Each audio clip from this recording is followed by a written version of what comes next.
शुभोदय बच्चों, कैसे आप सब लोग। पिछले क्लास में हम धरती के सवाल अंतरिक्ष जवाब पाठ के अब्दुल कलाम के साक्षात्कार के बारे में हम पढ़ रहे थे। पिछले क्लास में छात्रों ने दो प्रश्न पूछे थे। एक है जनसंख्या को किस तरह नियंत्रण किया जाता है, और दूसरा प्रश्न है बाल मजदूरी को किस तरह निर्मूलन कर सकते हैं। तो इनके बारे में अब्दुल कलाम जी ने बताया कि हमारे जनसंख्या को नियंत्रण करने के लिए, माने हम भारत देश में बाकी देशों से कंपेयर करेंगे तो 50% से भी युवा शक्ति हमारे भारत देश में है, और जहां पर महिला साक्षरता अधिक है वहां पर जनसंख्या को नियंत्रित होते हुए देखा है। तो एक छात्र होने के नाते हर एक बच्चा, हर एक विद्यार्थी 5 महिलाओं को शिक्षित करना चाहिए, जो एजुकेट करना चाहिए, जिसे पढ़ना लिखना नहीं आता, और उनको समझाना चाहिए कि जनसंख्या को निर्मूलन, जनसंख्या बढ़ने से किस तरह की सामाजिक समस्याओं को हम सामना करना पड़ता है। तो इसके लिए अब्दुल कलाम ने बताया कि हर एक विद्यार्थी 5 महिलाओं को शिक्षित करने के लिए कहा गया। और दूसरा प्रश्न आया कि बाल मजदूरी को अंत करने के लिए एक राष्ट्रपति होने के नाते आपका सहयोग, आप किस तरह के सजेशंस दे सकते हैं, कहकर पूछा गया। तो इसके लिए अब्दुल कलाम जी ने बताया कि बाल मजदूरी को इस दशक तक अंत करना है, उसे जड़ से समाप्त करना है। तो बाल मजदूरी करवाना कानूनन एक अपराध है। हमारे भारतीय संसद, हमारे भारत पार्लियामेंट और हमारे संविधान में, हमारी कॉन्स्टिट्यूशन में 6 से 14 वर्ष के बच्चों को पढ़ने लिखने का मौलिक अधिकार दिया गया है, और उन्हें घोषित किया गया उनके मुफ्त में 6 से 14 वर्ष के बच्चों को बिना मूल्य, बिना फीस पढ़ाया जाता है। और जिन बच्चों को काम में भेज रहे हैं उनके अभिभावकों को नशाखोरी पर मुहिम चलाने के लिए और बाल मजदूरी को अंत करने के लिए 3 उपाय बताए। पहला है बच्चे स्वयं पढ़ाई जारी रखने की रुचि दिखाना, और दूसरा है बच्चे के माँ बाप को शिक्षित करना, और तीसरा है जिन बच्चों को काम में ले रहे उनको आत्मनियंत्रण करने की प्रवृत्ति का विकास करना। तो ये 3, जिन बच्चों को काम में ले रहे हैं उन बच्चों को अपने बच्चे तरह की समझना। तो इस तरह हम आने वाले दशक तक, आने वाले 10 साल में हम बाल मजदूरी को अंत कर सकते हैं। సో ఇక్కడ అబ్దుల్ కలాం ఇంటర్వ్యూ తీసుకోబడింది। మనం నిన్న క్లాస్లో 2 క్వశ్చన్స్ గురించి అడిగారు, ఒకటేమో జనసంఖ్య గురించి, ఇంకొకటేమో బాల్ మజ్దూరీ గురించి। సో జనసంఖ్య గురించి ఆయన ఏం చెప్పారంటే, సో మన భారతదేశంలో కంపేర్ చేసుకుంటే భారతదేశంలో జనసంఖ్య అనేది డే బై డే పెరుగుతూ ఉంది, దానివల్ల చాలా సామాజిక సమస్యలు కూడా ఎదుర్కొంటూనే ఉన్నాము। అంతే అది ఒకటే కాకుండా మనం ఒక విషయం కూడా గుర్తుపెట్టుకోవాలి, మన భారతదేశంలో 50% కన్నా ఎక్కువ యూత్ పవర్ అనేది మన భారతదేశంలో ఉంది। సో వాళ్ళు మన ఎకనామికల్ డెవలప్మెంట్ అవ్వటం కోసం వాళ్ళతో సహాయం చేస్తున్నారు। అంతేకాకుండా ఎక్కడైతే లేడీస్ లిటరసీ రేట్ ఎక్కడ ఎక్కువ ఉందో అక్కడ జనసంఖ్య నియంత్రణ అవ్వటం చూసాము। సో అందుకని ఇక్కడ అబ్దుల్ కలాం ఏం సజెషన్ ఇచ్చారంటే, ప్రతి ఒక్క విద్యార్థి ఒక 5 మంది మహిళల్ని ఎవరికైతే చదవటం రాయటం రాదో వాళ్ళని ఎడ్యుకేట్ చేసి వాళ్ళకి జనసంఖ్య పెరగటం వల్ల ఎటువంటి సమస్యలు ఎదుర్కొంటున్నామో వాళ్ళకి ఎడ్యుకేట్ చేసే విధంగా చూడాలి। నెక్స్ట్ క్వశ్చన్ ఏంటంటే, బాల్ మజ్దూరీ, మీరు రాష్ట్రపతి కాలంలో ఉన్నప్పుడు, మీరు రాష్ట్రపతిగా ఉన్నప్పుడు బాల్ మజ్దూరీని, చైల్డ్ లేబర్ని అంతం చేయడానికి మీరు ఏ విధమైన సజెషన్స్ ఇస్తారు అని అడిగారు। సో ఇక్కడ అబ్దుల్ కలాం ఏం చెప్పారంటే, బాల్ మజ్దూరీ అంటే చైల్డ్ లేబర్ చేయించడం అనేది యాజ్ పర్ లా ఇది పెద్ద క్రైమ్ అఫెన్స్ కూడా। మనం రాబోయే 10 ఏళ్లలో ఈ బాల్ మజ్దూరీని కూకిట వేళతో సహా నాశనం చేయాలి। సో దానికి మన ఇండియన్ పార్లమెంటు ఇంకా కాన్స్టిట్యూషన్ కూడా ఒక రూల్ని తీసుకురావడం జరిగింది, ఒక ఆర్టికల్ తీసుకురావడం జరిగింది। అధినియం 2002 ప్రకారము 6 నుండి 14 ఏళ్ల వయసున్న పిల్లలందరికీ కూడా ఎలా మౌలిక అధికారం కనీస హక్కు కల్పించడం, వాళ్ళు స్వయంగా చదువుకునే కనీస హక్కు కల్పించడం జరిగింది. అంతేకాకుండా ఏ పిల్లలైతే చైల్డ్ లేబర్ చేయడానికి పంపిస్తున్నారో ఆ పేరెంట్స్ యొక్క డబ్బు యొక్క మొత్తును వదిలించడానికి కూడా గవర్నమెంట్కి వాళ్ళ మీద అజమాయిషీ చలాయించే ఇది కూడా ఉంది. అంతేకాకుండా బాల్ మజ్దూరిని అంతం చేయడానికి 3 ఉపాయాలు చెప్పారు అబ్దుల్ కలాంజీ. ఒకటేమో పిల్లలు స్వయంగా చదువు మీద ఇంట్రెస్ట్ని క్రియేట్ చేయడము, రెండోది ఎవరైతే ఏ పిల్లలనైతే బాల్ మజ్దూరిని పంపిస్తున్నారో వాళ్ళ ఆ పేరెంట్స్ని ఎడ్యుకేట్ చేయడము, థర్డ్ వన్ ఎవరైతే పిల్లల్ని బాల్ మజ్దూరిలో పనిలో తీసుకుంటున్నారో వాళ్ళని సెల్ఫ్ కంట్రోల్ చేసుకోమని అలాంటి భావాన్ని వికసింపజేయడం. సో ఆ పిల్లల్ని కూడా తన పిల్లలుగా అనుకోవాలి. సో అందుకని మనం ఈ విధంగా చేస్తే ఈ 3 ఉపాయాలతో మనం బాల్ మజ్దూరిని సమూలంగా నాశనం చేయొచ్చు అని చెప్పారు. సో నెక్స్ట్ थर्ड क्वेश्चन చూడండి. बालक वर्तमान में भ्रष्टाचार सार्वजनिक जीवन में लगभग सभी स्तरों पर व्याप्त है. छात्र समुदाय सन 2020 तक भारत को भ्रष्टाचार से मुक्त कराने के लिए क्या क्या कर सकते हैं. सो यहाँ पर बच्चे ने एक और प्रश्न पूछा गया है. हमारे देश में ये भी एक बड़ी समस्या है, वो है भ्रष्टाचार. हमारे सार्वजनिक जीवन में हर एक क्षेत्र में भ्रष्टाचार जो है हर एक स्तर में, हर एक सेक्टर में व्याप्त हुआ है. हमारे जैसे छात्र समुदाय, हमारे जैसे छात्र 2020 तक, माने 2020 के तक इस भ्रष्टाचार को मुक्त कराने के लिए, भ्रष्टाचार हमारे देश को भ्रष्टाचार से बचाने के लिए हम क्या कर सकते हैं कहकर पूछा गया है. సో ఇక్కడ పిల్లలు ఏం క్వశ్చన్స్ అడిగారంటే మనకు 3వ సమస్య మన భారతదేశంలో ఉన్నది, అది కరప్షన్. కరప్షన్ అనేది మన దేశంలో ప్రతి ఒక్క సెక్టార్లో కూడా వ్యాపించి ఉంది. ఏ సెక్టార్లో చదువు, ఎడ్యుకేషన్ సెక్టార్ కావచ్చు, హాస్పిటల్ సెక్టార్ కావచ్చు, బిజినెస్ సెక్టార్ కావచ్చు, ఇంకే సెక్టార్లో అయినా, రెవెన్యూ సెక్టార్, ఏ సెక్టార్లో అయినా సరే ఈ భ్రష్టాచారం అనేది, కరప్షన్ అనేది బాగా స్ప్రెడ్ అయింది. సో మాలాంటి స్టూడెంట్స్ రాబోయే 2021 లోపు మీరు భ్రష్టాచారం, మన దేశాన్ని భ్రష్టాచారం నుండి, కరప్షన్ నుండి విముక్తి చేయాలి అంటే మేము ఏమి చేయగలము అని క్వశ్చన్ అడగడం జరిగింది. अब्दुल कलाम सार्वजनिक जीवन में भ्रष्टाचार उन्मूलन के लिए व्यापक आंदोलन की आवश्यकता है. यह आंदोलन अपने घर और विद्यालय से ही आरंभ करना होगा. भ्रष्टाचार उन्मूलन में मेरी दृष्टि में केवल 3 ही तरह के लोग सहायक सिद्ध हो सकते हैं. वे हैं माता, पिता, प्राथमिक विद्यालय के शिक्षक. यदि ये तीनों बच्चों को ईमानदारी और सच्चाई का पाठ पढ़ाते हैं तो इसके बाद जीवन में शायद कोई भी उनको हिला पाएगा. अतः हर घर में इस तरह का आंदोलन की आवश्यकता है. सार्वजनिक जीवन में भ्रष्टाचार को मिटा सके.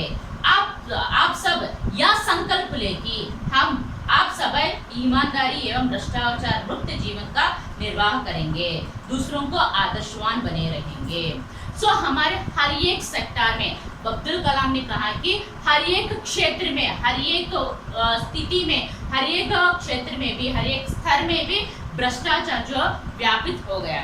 उदाहरण के लिए हमारे घर में म्युनिसिपल टैप के लिए लगाना चाहते, तो इसे हम एज पर रूल जाएंगे तो वहाँ जाकर चलाना बनना चाहिए. उसके बाद कुछ दिनों के बाद वो सर्वे करने आएंगे, उसके बाद हमारे घर में म्युनिसिपल पानी आता है. लेकिन हम क्या चाहते हैं, आज ही हम म्युनिसिपल पानी चाहते हैं, तो इसके लिए हम क्या करते हैं, रिश्वत देने लगते हैं. तो हमारे घर से ही रिश्वत देने का आदत हम ही डाल रहे हैं. तो इसे हम हमेशा से उसको समूल नाश करना चाहिए. तो सार्वजनिक जीवन में हर एक सेक्टर में भ्रष्टाचार को उन्मूलन करने के लिए, भ्रष्टाचार को नाश करने के लिए एक व्यापक आंदोलन की आवश्यकता है. तो वो आंदोलन जो है, वो फाइट जो है हमारे घर से ही शुरू होनी चाहिए. जिस प्रकार नियम है उसी प्रकार हम चलना चाहिए. किसी के लिए नियम अपने अपने तौर पर नहीं बदलते। तो नियम सबके लिए एक है, नियम के अनुसार जाना चाहिए। तो ये आंदोलन जो है हमारे विद्यालय से ही, हमारे घर से ही आरंभ करना चाहिए। तो इस भ्रष्टाचार को नाश करने के लिए, भ्रष्टाचार को निर्मूलन करने के लिए केवल 3 लोग सहायक सिद्ध हो सकते हैं, 3 ही लोग हमें हेल्प हो सकते हैं। वो है माता पिता और प्राथमिक विद्यालय के शिक्षक। और माता पिता माने छोटे आयु के बच्चों को माता पिता अच्छे बातें बोलते हैं, अच्छी बातें सिखाते हैं। उसके बाद वह स्कूल जाता है, टीचर के सामने बैठता है, टीचर पढ़ाए गए पाठों को समझता है, सीखता है। तो बच्चों से, छोटे आयु से ही बच्चों को सच्चाई के पाठ और ईमानदारी के पाठ सिखाना चाहिए। तो छोटे आयु से हम ऐसे सिखाएंगे तो वे बड़े होकर उसी मार्ग पे चलकर, ईमानदारी और सच्चाई मार्ग पे चलेंगे तो उनको कोई भी भविष्य में कोई भी हिला नहीं पाएगा। सच्चाई राह पर जाने वाला और नेक व्यक्ति, ईमानदार व्यक्ति को कोई भी कुछ नहीं, उनके बाल भी बांका नहीं जा सकता। तो यहाँ पर अब्दुल कलाम जी बता रहे हैं कि भ्रष्टाचार को हम अंत करने के लिए 3 लोग हमारे लिए सहायक सिद्ध हो सकते हैं। वो है माता पिता और प्राथमिक विद्यालय के शिक्षक। जो प्राथमिक विद्यालय के, जब बच्चे छोटे आयु में होते हैं, बच्चों माता पिता से कुछ अच्छी बातें सीखते हैं। तो जब 4 साल के होते हैं वो स्कूल जाकर टीचर के द्वारा पढ़ाए गए पाठों को सीखते हैं। तो तभी से जब भी हमें उनके दिल में ऐसा बीज डालना चाहिए, हमेशा सच ही बोलना है, किसी को धोखा नहीं देना चाहिए, न्याय मार्ग और धर्म मार्ग पर चलना है, ईमानदारी का जीवन बिताना है। ऐसे पाठ सिखाएंगे तो बच्चा सीखकर बड़ा होकर वही मार्ग पर चलने का कोशिश करेगा। ऐसा करेगा तो, ऐसे ही पाठ सीखेगा तो भविष्य में उसे कोई भी हिला नहीं पाएगा।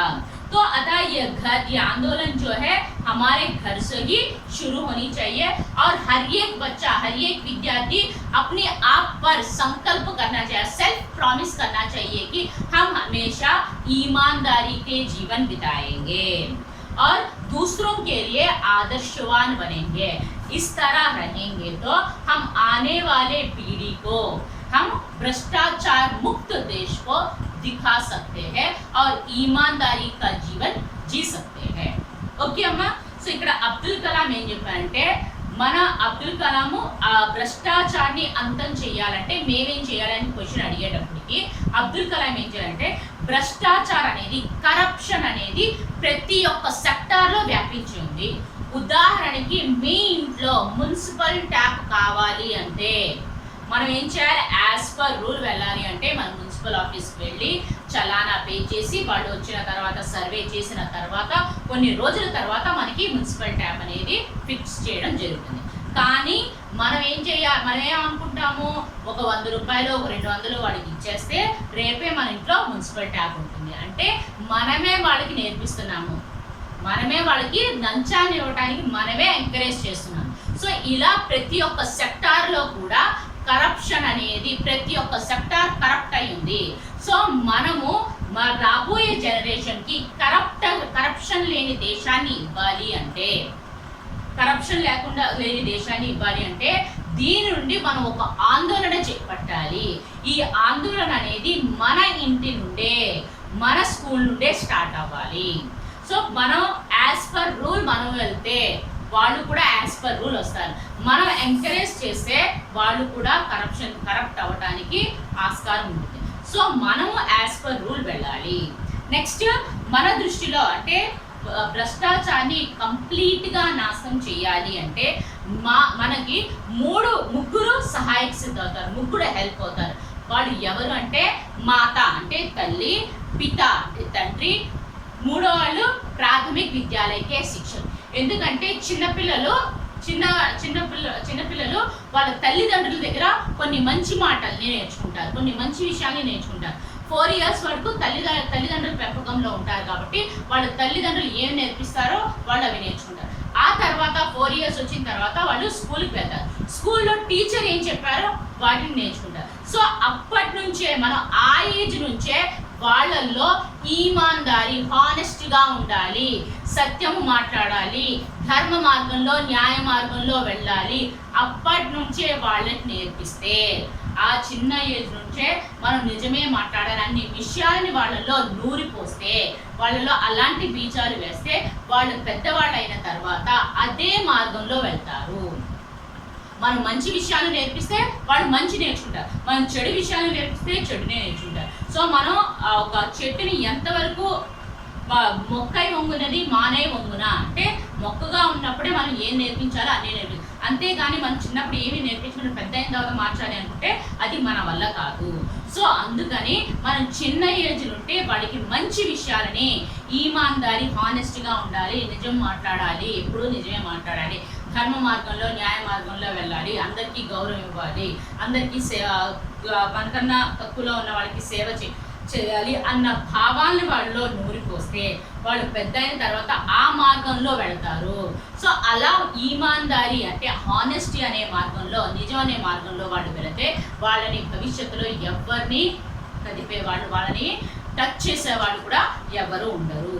సో అందుకని ఈ ఆందోళన అనేది మన ఇంటి నుండే స్టార్ట్ చేయాలి, మన స్కూల్స్ నుండే స్టార్ట్ చేయాలి. సో ఎప్పుడు కూడా ఈమాన్దారి అంటే హానెస్టీగా ఉంటూ భ్రష్టాచారం, కరప్ట్ అవ్వని జీవితాన్ని గడపాలి అని ప్రతి ఒక్కరు కూడా సెల్ఫ్ ప్రామిస్ చేసుకొని మనం చిన్నప్పటి నుంచే హానెస్టీగా ఉంటే మన జీవితం, మన దేశం కూడా కరప్ట్ అవ్వకుండా ఉంటుంది. ఓకే అమ్మా, నెక్స్ట్ क्वेश्चन। बालक बड़े हमेशा बच्चों को कुछ ना कुछ उपदेश देते रहते हैं। कुछ लोग कहते हैं कि अनुशासित रहना चाहिए, कुछ लोग कहते हैं कि खूब पढ़ाई करनी चाहिए, तो कुछ लोग कहते हैं कि ईमानदार बनना चाहिए, कड़ी मेहनत करनी चाहिए आदि। वैसे तो इन बातों का पालन करना महत्वपूर्ण है, किंतु एक छात्र होने के नाते महत्वपूर्ण गुण क्या है? दूसरा प्रश्न पूछा गया है। चौथा प्रश्न पूछा गया कि बड़े लोग जो होते हैं, हमसे बड़े होते हैं, वो हमेशा उपदेश माने अच्छे बातें बोलते रहते हैं। कैसे बोलते रहते हैं? हमेशा अनुशासित रहना चाहिए माने डिसिप्लिन रहना चाहिए। और कुछ लोग कहते हैं खूब पढ़ाई करनी चाहिए, भविष्य में अच्छी स्थान पाने के लिए खूब पढ़ाई करनी चाहिए। और कुछ लोग कहते हैं ईमानदारी से रहना चाहिए, ऑनेस्टी से जीवन बिताना है। और कुछ लोग कहते हैं कुछ पाना हो तो कड़ी मेहनत करनी चाहिए। तो ये सारी बातें जो है हमारे लिए बहुत ही महत्वपूर्ण है, लेकिन एक छात्र होने के नाते एक छात्र के लिए सबसे महत्वपूर्ण गुण क्या है कहकर पूछा गया है। సో ఇక్కడ స్టూడెంట్ ఏమడిగారంటే, ప్రతి పెద్దవాళ్ళు ఎప్పుడు కూడా చిన్నవాళ్ళకి ఏమైనా మంచి మాటలు చెప్తూనే ఉంటారు. కొంతమంది ఏం చెప్తారంటే ఎప్పుడు కూడా డిసిప్లైన్గా ఉండాలి, ఇంకొంతమంది ఏం చెప్తారంటే మంచిగా చదువుకోవాలి, భవిష్యత్తు బాగుండాలి అంటే బాగా కష్టపడి చదవాలి, ఇంకొంతమంది ఏం చెప్తారంటే ఈమాన్దారి, హానెస్టీగా ఉండాలి, ఇంకొంతమంది ఏం చెప్పాలి భవిష్యత్తు బాగుండాలి అంటే కష్టపడాలి అని చెప్తారు. సో ఈ విషయాలన్నీ కూడా మా అందరికీ చాలా ఇంపార్టెంట్, కానీ ఒక స్టూడెంట్కి చాలా ఇంపార్టెంట్ అయిన విషయం ఏంటి అని అడిగారు. సో అప్పుడు అబ్దుల్ కలాం ఏం చెప్పారంటే, ఏ छात्र के लिए सबसे महत्वपूर्ण है उसके अपने प्रति ईमानदारी और दूसरे के प्रति आदर का गुण। ये गुण आपको निस्संदेह आदर्श नागरिक बनाएगा। तो अब्दुल कलाम ने बताया कि एक छात्र के ये सारी बातें जो है बहुत ही महत्वपूर्ण, लेकिन एक छात्र के लिए, एक स्टूडेंट के लिए सबसे महत्वपूर्ण विषय यह है कि अपने प्रति माने सेल्फ ऑनेस्टी इज मेन, माने अपने प्रति ईमानदार से रहना चाहिए, अपने मन से ईमानदार रहना चाहिए और दूसरों के लिए भी ईमानदार रहना चाहिए, दूसरों को आदर का गुण भी होना चाहिए। ये दो गुण जो है निस्संदेह, बिना संदेह हमें यह उस छात्र को अच्छा एक आदर्श नागरिक बनाएगा। సో ఇక్కడ అబ్దుల్ కలాం ఏం చెప్పారంటే, సో ఈ స్టూడెంట్స్కి ఈ గుణాలు అనేవి చాలా మంచివి, కానీ ఒక స్టూడెంట్కి ఉండవలసిన మెయిన్ క్వాలిటీ ఏంటంటే సెల్ఫ్ హానెస్టీ, తనకి తాను హానెస్టీగా ఉండటము, ఇంకొకటి ఎదుట వాళ్ళకి గౌరవం ఇవ్వటము. సో ఈ రెండు గుణాలు అనేవి, ఈ రెండు గుణాలకి స్టూడెంట్ ఉంటే తాను నిస్సందేహంగా ఒక ఆదర్శమైన నాగరికుడిగా పేరు తెచ్చుకుంటాడు అని అబ్దుల్ కలాం చెప్పారు. नेक्स्ट छात्र, एक अंतिम प्रश्न, एक छात्र के रूप में मैं विकसित भारत के आपके स्वप्न को साकार करने की दिशा में क्या कर सकता हूँ? सो ये एक आखिरी प्रश्न है। मैं एक छात्र के रूप में भारत देश का स्वप्न को, माने आपके छात्र के रूप में विकसित भारत के आपके स्वप्न को, माने आप जिस भारत को देखना चाहते हैं उस भारत को, उस स्वप्न को साकार करने के लिए तो उसकी दिशा, उसका मार्ग क्या हो सकता है बताइए कहकर पूछा गया। సో ఒక లాస్ట్ క్వశ్చన్ ఏంటంటే, మీరు ఒక స్టూడెంట్గా నేనున్నాను, మీరు మీ భారతదేశాన్ని ఏ విధంగా చూడాలనుకుంటారు, మీ కళ ఏంటి అనేది చూస్తే, సో ఆ కళని నిజం చేయటానికి నేను స్టూడెంట్గా ఆ మార్గం ఏ విధంగా ఉంటుందో చెప్పండి అని. సో अब्दुल कलाम, ये छात्र होने के नाते आप जिस कक्षा में पढ़ते हैं उसमें आगे बढ़ने की खूब परिश्रम करो। अपने जीवन में पहले एक लक्ष्य बनाए, फिर उस प्राप्त करने के लिए आवश्यक ज्ञान और अनुभव प्राप्त करें। बाधाओं से लड़ते हुए उन पर विजय प्राप्त करें। निरंतर प्रयत्नशील रहते हुए सबसे बढ़िया काम करने की और आगे बढ़े। साथ ही नैतिक मूल्यों का भी ग्रहण करें। छात्र हमेशा परिश्रमी बनने का प्रयास करना चाहिए। छुट्टी के दिनों में छात्र गरीब और सुविधाओं से वंचित बच्चों को पढ़ाने का काम करें और इससे जीवन में ये उद्देश्य रूप में ले। छात्र अधिक से अधिक पौधे लगाए, इससे पर्यावरण को संतुलित बना रखने में सहायता मिलेगी। हमारे ये कार्य ना केवल हमको बल्कि राष्ट्र को भी विकसित और समृद्धि के पथ पर ले जाएंगे। तो अब्दुल कलाम ने बताया कि एक छात्र होने के नाते, एक विद्यार्थी होने के नाते आप जिस कक्षा में पढ़ रहे हैं उस कक्षा में अच्छी तरह खूब मेहनत करके पढ़ के आगे बढ़ने की कोशिश करना है। आगे बढ़ने के लिए मेहनत करके आगे बढ़ना चाहिए। मैंने ये कक्षा 8वीं कक्षा से 9वीं कक्षा, 9वीं कक्षा से 10वीं कक्षा पार होने के लिए खूब मेहनत करनी चाहिए। पहले अपने जीवन में, अपने लाइफ में एक लक्ष्य बनाना चाहिए। उस लक्ष्य को पाने के लिए हम खूब परिश्रम करना चाहिए और उस लक्ष्य को पाने के लिए हमें जो आवश्यक ज्ञान हमें चाहिए, जो अनुभव हमें चाहिए, उसको पहला प्राप्त करना चाहिए, उसे हम पाना चाहिए। बाधाओं से, एक लक्ष्य को पाने के लिए कई बाधाएं हमें सामने होते हैं, उन बाधाओं से लड़ते हुए आगे बढ़ते रहना चाहिए। निरंतर प्रयत्नशील, हमेशा उस लक्ष्य को पाने के लिए हम प्रयत्न करते रहना चाहिए। सबसे कोई भी काम करते समय सबसे बढ़िया काम, दी बेस्ट देने के लिए कोशिश करनी चाहिए और नैतिक मूल्यों का, मोरल वैल्यूज को ग्रहण करना चाहिए और परिश्रम करने का, माने हार्ड वर्क को आदत डालनी चाहिए। और छुट्टी के समय, हॉलीडेज के समय ये छात्र, जो बच्चे गरीब बच्चे हैं और जिन लोगों को पढ़ने के लिए अवकाश नहीं मिल रहा है, अवसर नहीं मिल रहा है, उन लोगों को पढ़ाने की कोशिश करें और छात्रों को आपके ये बच्चों को पढ़ाने का काम जो है हमारे जीवन में एक उद्देश्य के रूप में लेनी चाहिए, एक लक्ष्य के रूप में लेनी चाहिए और हमेशा पेड़ पौधों को लगाना चाहिए। इससे पर्यावरण भी संतुलित बने रहेगा। तो ये सारे कार्य जो है केवल आपके ही नहीं बल्कि देश के लिए भी, देश को विकसित करने के लिए और देश को समृद्धि बनाने के लिए ये गुण बहुत आवश्यक है कहकर बताए हैं। సో ఇక్కడ ఏ ఛాత్ర होने के नाते, సో మీరు ఒక స్టూడెంట్ అవటం వలన, స్టూడెంట్గా ఉన్నప్పుడు మీరు ఏ క్లాస్లో అయితే చదువుతున్నారో ఆ క్లాస్ నుండి ఇంకొక క్లాస్కి వెళ్ళటానికి, అంటే ప్రమోట్ అవ్వడానికి హార్డ్ వర్క్ చేయండి. 8th క్లాస్ అయితే 8th నుండి 9th నుండి 10th అలా కంపల్సరీగా హార్డ్ వర్క్ చేసి ది బెస్ట్ అని అనిపించుకొని నెక్స్ట్ క్లాస్కి వెళ్ళండి.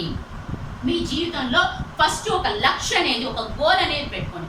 ఆ గోల్ కోసం ఎప్పుడూ కూడా కష్టపడండి. ఆ గోల్ కోసం మీకు కావాల్సిన జ్ఞానాన్ని, ఎక్స్పీరియన్స్ని సంపాదించుకోండి. సో ఏదైతే మనం లక్ష్యం అనేది పెట్టుకున్నామో అనుకున్నామో ఆ లక్ష్యం అనే దారిలో మనకి చాలా ఒడిదుడుకులు, చాలా సమస్యలు అనేవి వస్తాయి. ఆ సమస్యలను కూడా ఎదుర్కొని వాటన్నిటిని క్రాస్ చేసి ముందుకు వెళ్ళండి. ఎప్పుడు కూడా హార్డ్ వర్క్ చేస్తూనే ఉండండి. ఎప్పుడు ఏ పని చేసినా ది బెస్ట్ ఇవ్వడానికి ప్రయత్నం చేయండి. మన దాంతో పాటు నైతిక విలువలను కూడా మర్చిపోకండి. నైతిక విలువలను కూడా గ్రహించండి. సో ప్రతి ఒక్క స్టూడెంట్ కూడా ఎప్పుడు కూడా ప్రయత్నం చేస్తూనే హార్డ్ వర్క్ చేయడానికి ప్రయత్నం చేస్తూనే ఉండాలి.